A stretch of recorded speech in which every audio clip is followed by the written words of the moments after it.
Assalamualaikum warahmatullahi wabarakatuh. Salam sejahtera bagi kita semua. Perkenalkan, nama saya Karina Kasfebriani dari SMP Negeri 6 Surabaya, kelas 9F nomor absen 13. Pada hari ini saya akan melakukan ujian praktek mata pelajaran IPA. Tujuan dari diadakannya ujian praktek IPA ini adalah sebagai salah satu syarat kelulusan dari SMP Negeri 6 Surabaya. Materi ujian praktek IPA adalah pembuatan produk bioteknologi konvensional. Tujuan dari pembelajaran bioteknologi ini yaitu agar bioteknologi dikembangkan untuk meningkatkan nilai tambah bahan mentah dengan memanfaatkan mikroorganisme atau bagian-bagiannya, sehingga dihasilkan produk dan jasa. Saya akan membuat salah satu produk bioteknologi konvensional yaitu roti. Dalam pembuatan roti, bioteknologi konvensional menggunakan ragi yang mengandung mikroorganisme Saccharomyces cerevisiae untuk pengembang roti. Tujuan penggunaan ragi adalah untuk mematangkan dan mengembukan gluten sehingga adonan dapat menangkap gas CO2 yang dihasilkan pada pembuatan roti. Berikut ini adalah bahan-bahan yang diperlukan dalam membuat roti. Sebagai syarat keselamatan dan kehigienisan dalam membuat makanan di masa pandemi seperti ini, kita harus menggunakan celemek dan menggunakan masker dan juga menggunakan hand sanitizer.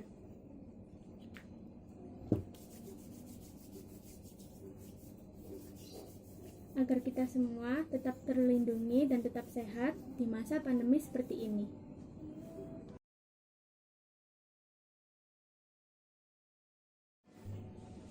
Langkah pertama yang harus kita lakukan adalah mencampurkan ragi ke dalam susu yang hangat yang berfungsi untuk mengaktifkan mikroorganisme yang ada dalam ragi.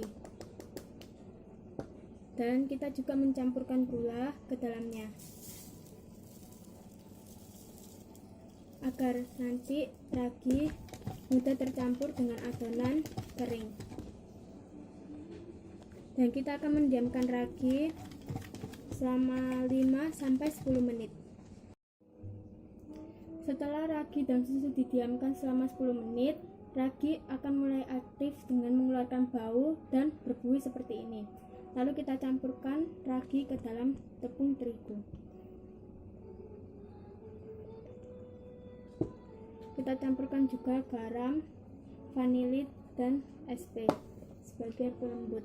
Serta kita masukkan 1 butir telur yang sudah dikocok ke dalam tepung terigu. Setelah adonan diuleni, lalu kita berikan mentega dan uleni kembali hingga kalis.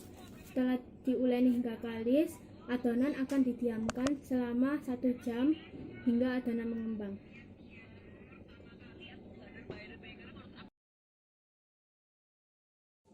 Setelah adonan mengembang, adonan dikempiskan dan dibagi menjadi adonan yang lebih kecil. Dipotong-potong menjadi beberapa bagian. Dan lalu adonan dibulat-bulatkan dan diisi dengan coklat, lalu dicetak dan didiamkan kembali selama 15 menit. Setelah kita bagi menjadi bagian yang lebih kecil, lalu sekarang kita akan mengisi adonan dengan coklat.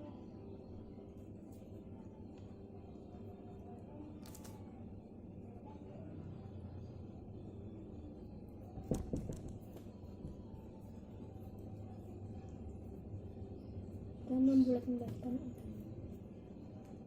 Lalu kita masukkan ke dalam loyang.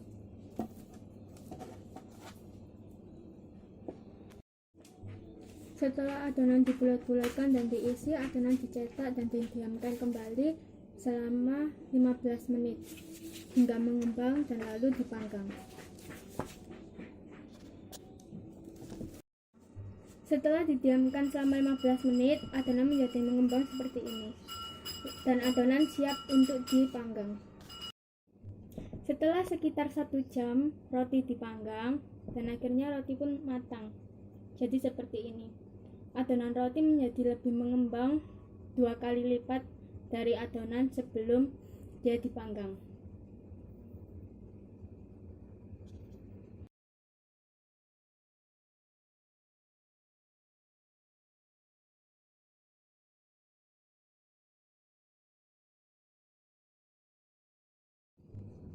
Berikut ini adalah hasil dari rotinya.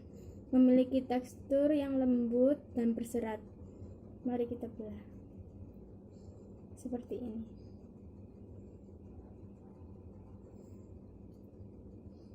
Rasanya pun juga tidak terlalu manis dan enak.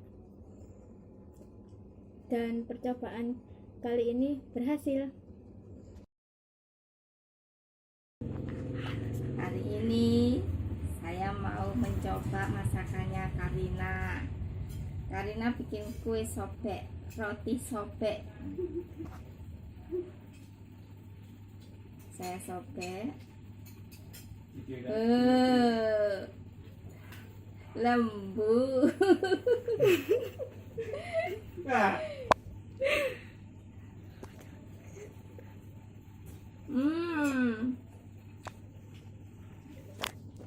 Enak rasanya.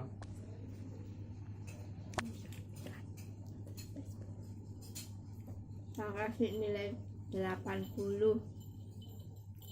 Terima kasih. Coba kue sobek bikinan Karina.